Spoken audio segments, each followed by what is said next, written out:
Hey everybody, Tyson Moore from Tyson Moore Builds. For my next project, I'm going to be partnering with the Home Depot to renovate this small guest bathroom in our house. So my first step is removing this mirror from the wall. I did find that hammering in wooden wedges all around the edges helped remove it in one piece. This is a little bit safer than probably taping it and breaking it into pieces. Speaking of breaking, we then removed our vanity from the bathroom.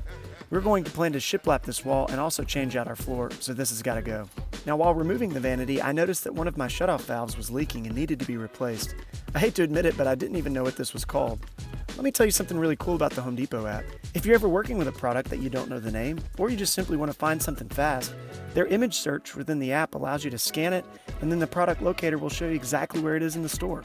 And apparently this is called a multi-turn angle valve, if you were curious. We then turned our attention to the wall, fixed those spots with some primer and some sheetrock mud, and then removed our toilet so that we could take up this tile.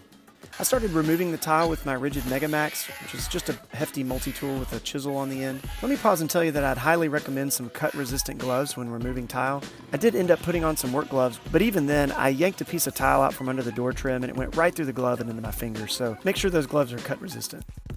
After the floor was prepped, we decided to lay down this waterproof underlayment.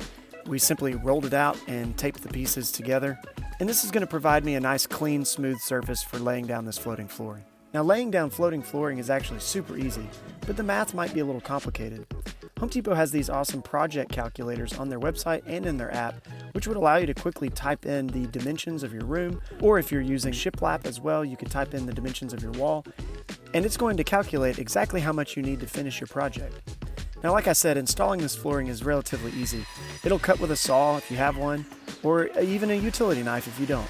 But I use my saws to kind of cut out the little pieces that we'd need to fit around door jambs and also leave a space for expansion around all of the edges. And the way the tongue and groove snaps together leaves this faux grout line looking like real marble tile. And of course this isn't the same as real marble tile, but this is a nice way to change out your bathroom floor if you're wanting to update the look. Now with the flooring finished, we moved on to the wall. We simply measured and cut some horizontal boards that we're going to put up on the wall using some brad nails. This will serve as an easy reference point when we're attaching our vertical shiplap. We then got a measurement for our shiplap boards and went outside and cut everything with the saw.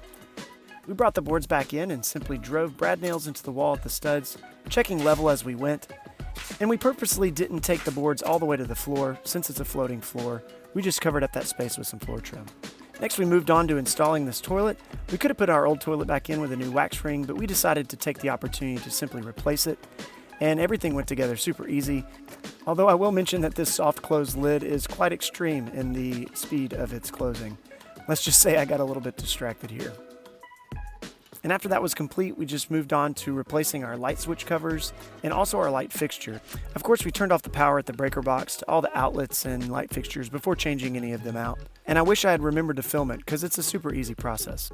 We then brought in a small white vanity that we found at the Home Depot, and we used the AR feature within the Home Depot app to preview the faucet in the space before we brought it home. That was super cool. And at this point, the project was done.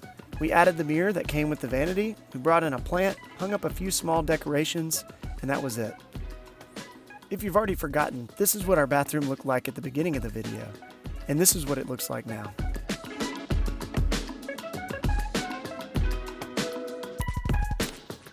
We're really excited that this space transformed as much as it did. Thanks so much for watching. If you liked what you saw, please consider subscribing to my channel, where you can find other woodworking and home DIY videos that you might enjoy. And also, feel free to add a comment below and let us know what you think. Thanks again for watching.